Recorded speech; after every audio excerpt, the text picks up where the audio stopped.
Se le considera el icono más aterrador de la propaganda de guerra alemana, pero tras esa fachada de invencibilidad se esconde un expediente repleto de humillaciones técnicas y demencia estratégica. ¿Por qué el primer despliegue secreto de esta supuesta maravilla no terminó en triunfo, sino como un regalo bochornoso para el enemigo en medio de un pantano ruso? Revelaremos cómo un constructor de renombre mundial estuvo a punto de incendiar su prototipo ante la mirada de toda la cúpula militar y por qué este coloso de acero convirtió la vida de sus propios soldados en un infierno en lugar de salvarlos. Descubra la verdad sobre motores que devoraban 480 litros de combustible mientras el frente se desmoronaba y una bizarra estafa comercial con Japón, donde se pretendía enviar un tanque de 57 toneladas a bordo de un submarino. Esto no es una epopeya heroica, sino el protocolo de un frenesí de ingeniería que demuestra que no se gana una guerra con pura gigantomanía. Quédese con nosotros para analizar la anatomía de un fracaso de acero. A finales de la década de los años 30, la industria armamentística alemana se encontraba sumida en un dilema estratégico profundo, pues el concepto de tanque pesado era, sencillamente, inexistente en los planes de la Wehrmacht. El alto mando, embriagado por los éxitos fulminantes de las primeras campañas, apostó todo a la carta de la guerra relámpago, o Blitzkrieg, donde el blindado debía encarnar una punta de lanza ágil, veloz e imparable. En este ballet de movimientos frenéticos, las toneladas de acero adicionales se percibían como un lastre inútil, un estorbo patológico que solo frenaría el avance impetuoso de las unidades motorizadas. Existía la arrogante convicción de que los tanques medios existentes, diseñados para el combate de maniobra, serían suficientes para doblegar a cualquier oponente en el continente europeo. Sin embargo, esta ceguera doctrinal sería brutalmente corregida por la realidad del frente oriental, transformando los juegos teóricos de los generales en un despertar sangriento. Con el inicio de las hostilidades en la Unión Soviética, los tanquistas alemanes se enfrentaron repentinamente a una realidad tecnológica ausente en sus manuales, la aparición del T-34 y del tanque pesado KV-1. Los estandartes de la Panzerwaffe, los Panzer III y IV, se revelaron incapaces de perforar el caparazón de estos nuevos depredadores a distancias de combate normales, mientras sus propios proyectiles rebotaban con una impotencia notoria contra las placas de acero inclinadas de los soviéticos. De la antigua superioridad estratégica nació un activismo frenético, y la oficina de armamento desempolvó a toda prisa planos polvorientos de los llamados vehículos de ruptura, o Durchbruchwagen, cuyo desarrollo había sido despreciado hasta entonces. Fue el momento exacto en que la gigantomanía triunfó sobre la razón logística, marcando el inicio de una carrera contra el reloj cuya improvisación no tenía parangón. Las firmas Henschel y Porsche recibieron la orden imperiosa de construir un monstruo que no solo dominara a las máquinas soviéticas, sino que fuera capaz de perforar frontalmente las líneas de defensa más fortificadas. Los requisitos técnicos fueron revisados constantemente al alza, hasta que el peso proyectado superó con creces las 30 toneladas previstas inicialmente.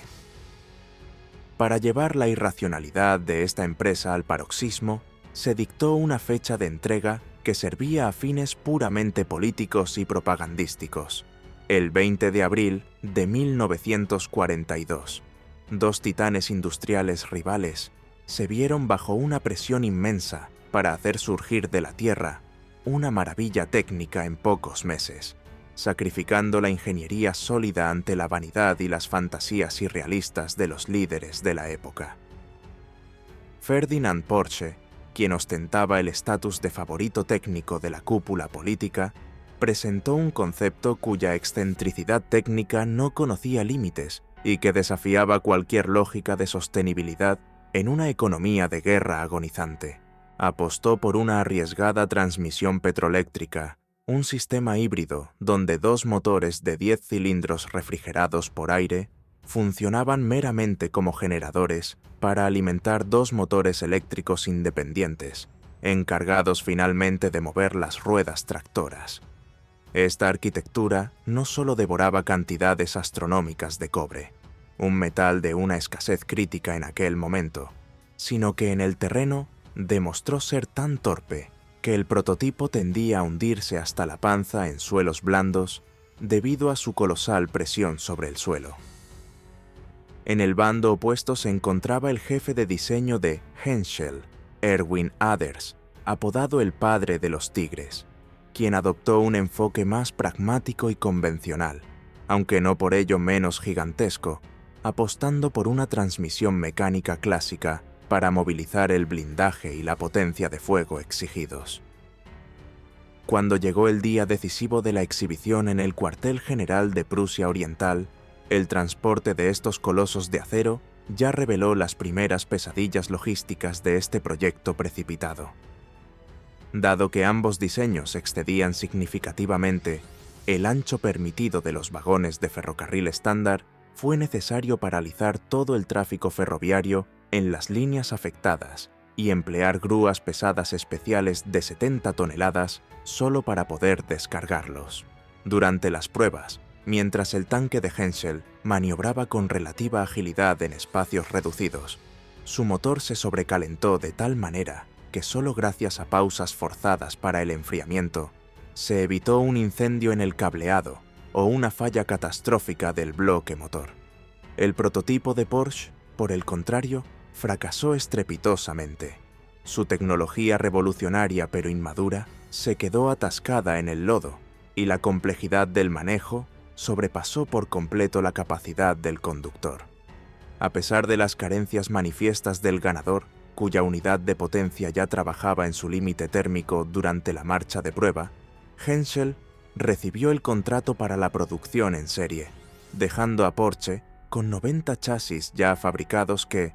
en su inquebrantable y prematura arrogancia, había ordenado producir incluso antes de conocerse la decisión final, para lograr que este engendro mecánico de acero, que casi duplicaba el peso previsto en los planos originales, pudiera siquiera desplazarse. El ingeniero jefe Aders recurrió a una solución técnica cuya hostilidad hacia el mantenimiento no tenía parangón.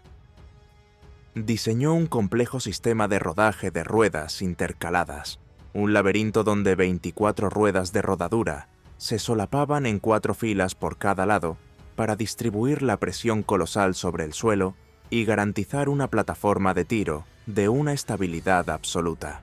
Aunque en el tablero de dibujo este mecanismo fascinaba por su suavidad de marcha, en la brutal realidad del frente oriental se transformó en un purgatorio logístico. El barro viscoso y la nieve se acumulaban en los estrechos intersticios para congelarse durante la noche, convirtiendo al tanque a la mañana siguiente en un bloque de metal totalmente inmóvil.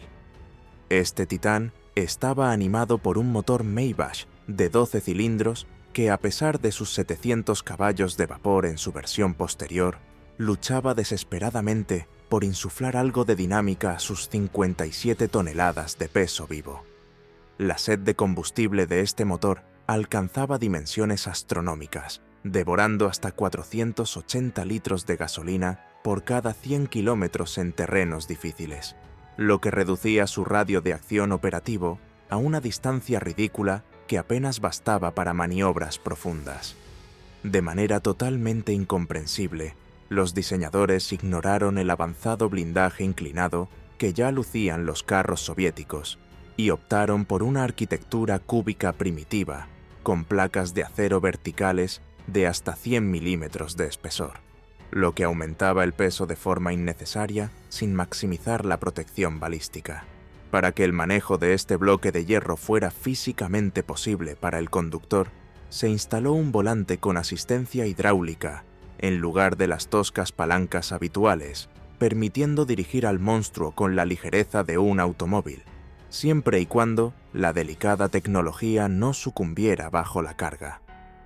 Conscientes de que casi ningún puente europeo soportaría semejante masa patológicamente obesa, los ingenieros equiparon las primeras 495 unidades con un equipo de inmersión absurdamente costoso que incluía un snorkel telescópico. Así, el tanque podía, teóricamente, cruzar ríos de hasta 4 metros de profundidad avanzando por el lecho como un submarino, un ejemplo perfecto de hipercompensación técnica para un concepto mal diseñado desde su origen.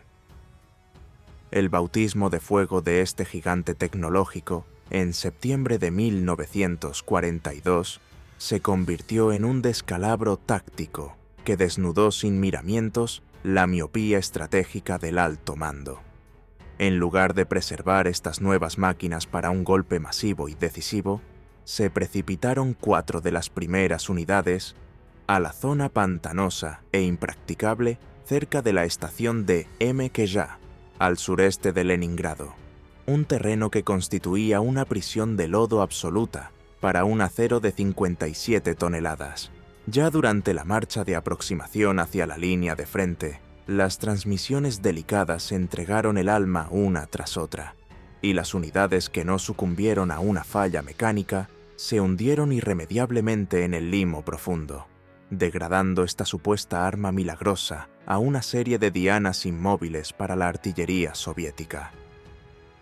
El intento de recuperar estos colosos encallados, o al menos de sabotearlos, fue un fracaso parcial, permitiendo que las tropas soviéticas capturaran una unidad casi intacta, la cual fue trasladada de inmediato al centro de ensayos de Kubinka para una autopsia técnica completa. Con ello, el efecto sorpresa, el activo más valioso de cualquier nueva categoría de armamento, se desperdició por completo antes de que la producción en serie alcanzara volúmenes significativos. Incluso durante la ofensiva masiva de la Operación Ciudadela, en julio de 1943, donde el tanque debía cimentar su leyenda de invencibilidad, su presencia fue, desde un punto de vista estadístico, insignificante. De los miles de blindados alemanes lanzados al infierno de Kursk, solo se disponía de 144 Tigres, lo que representaba menos del 8% de la fuerza acorazada total. Esta carencia flagrante de masa crítica fue, no obstante, compensada por una dinámica psicopatológica singular, que pasó a la historia como el pánico al tigre.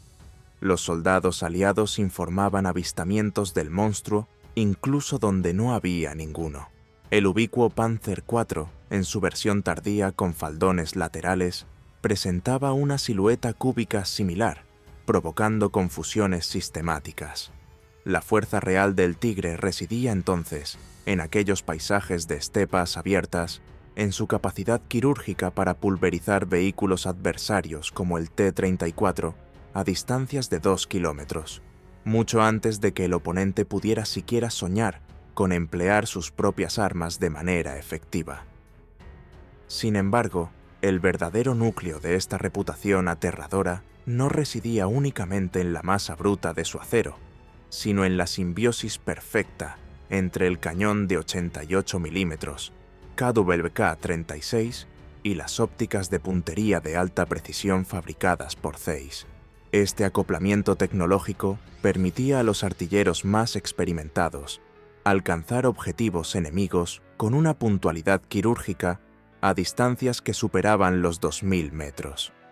Esta superioridad técnica no se manifestó en ningún lugar de forma tan dramática como en junio de 1944 en Normandía,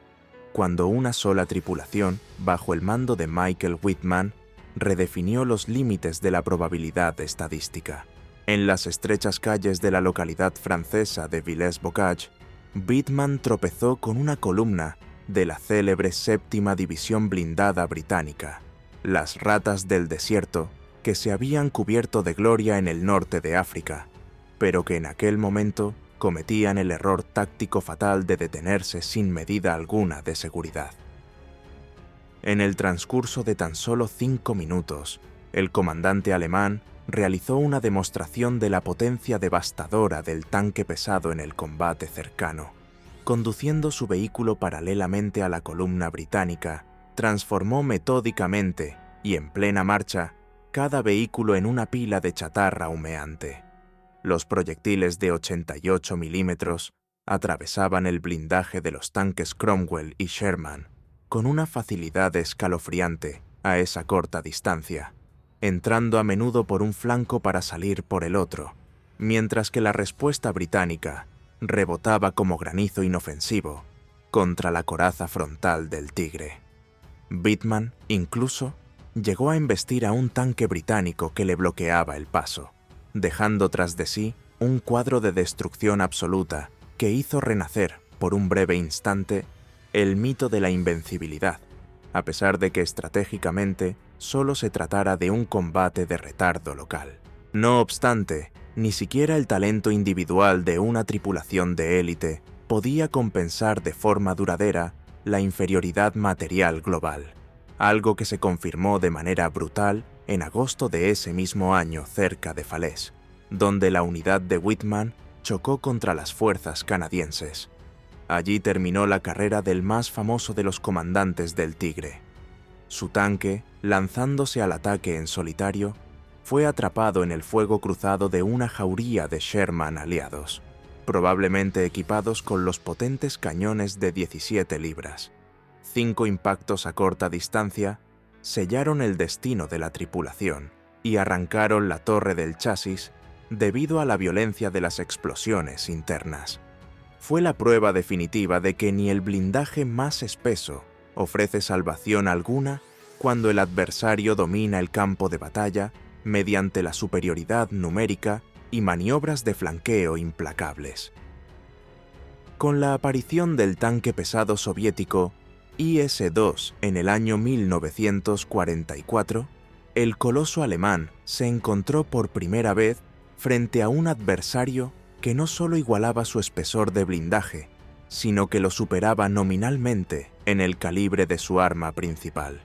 El mando soviético había respondido a la amenaza, instalando un gigantesco cañón de 122 milímetros en una torreta cuya protección podía resistir el impacto del legendario 88 a distancias de combate ordinarias. Sin embargo, en la confrontación directa entre estos titanes, surgió una fascinante matemática asimétrica que demostró que la fuerza bruta no garantiza sistemáticamente la victoria.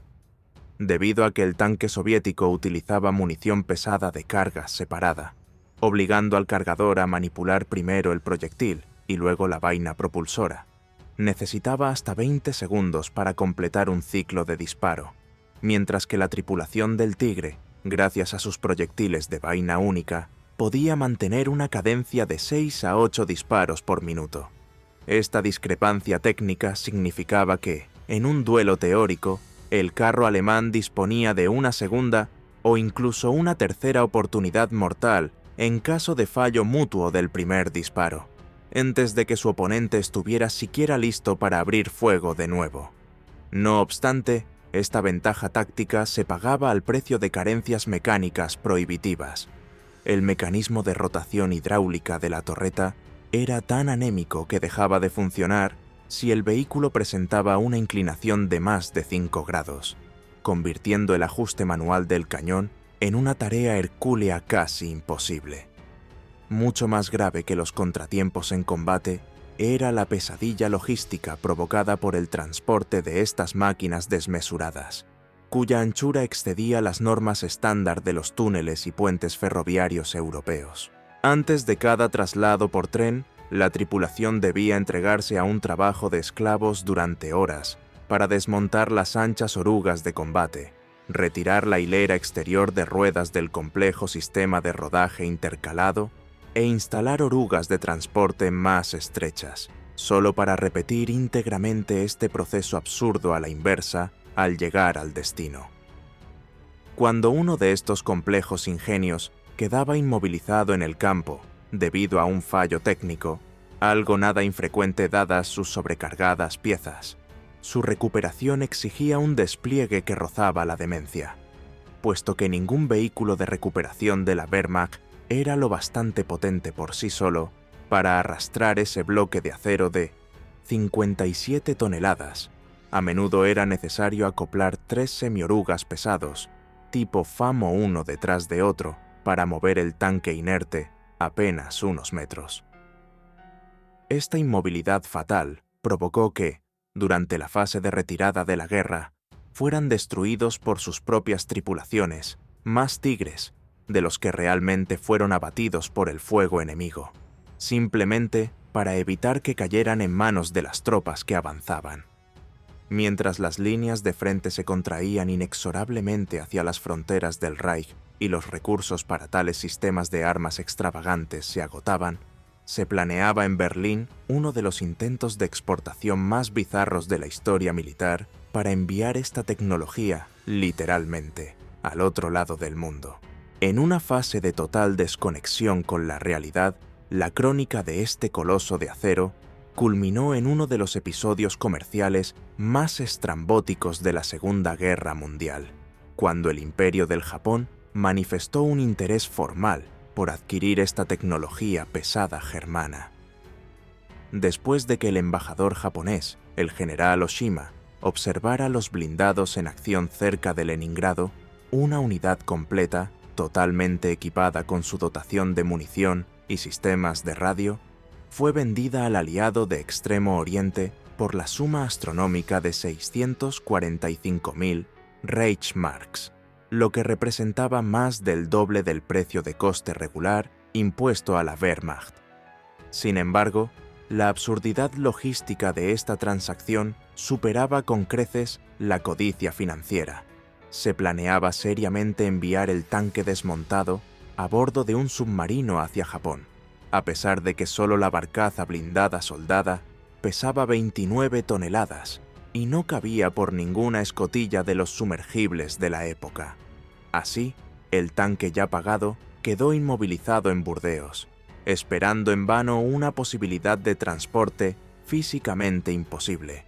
hasta que fue finalmente requisado por el ejército alemán en septiembre de 1944 para ser consumido en los combates de retirada en el frente occidental. Los demás intentos de exportación no pasaron de ser una mera nota al pie de página en la historia, ya que solo el ejército húngaro recibió un puñado de estas máquinas durante el verano de 1944, mientras que 3 ejemplares prestados brevemente a los italianos fueron recuperados de inmediato tras la capitulación de estos últimos.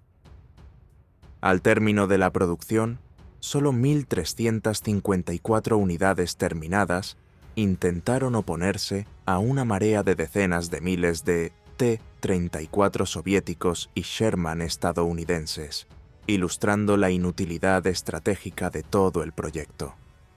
Incluso en el mes de mayor productividad, abril de 1944, solo 104 tanques abandonaron las naves de montaje, una cifra que, frente a las pérdidas simultáneas en los frentes, no representaba más que una gota de agua sobre una piedra ardiente.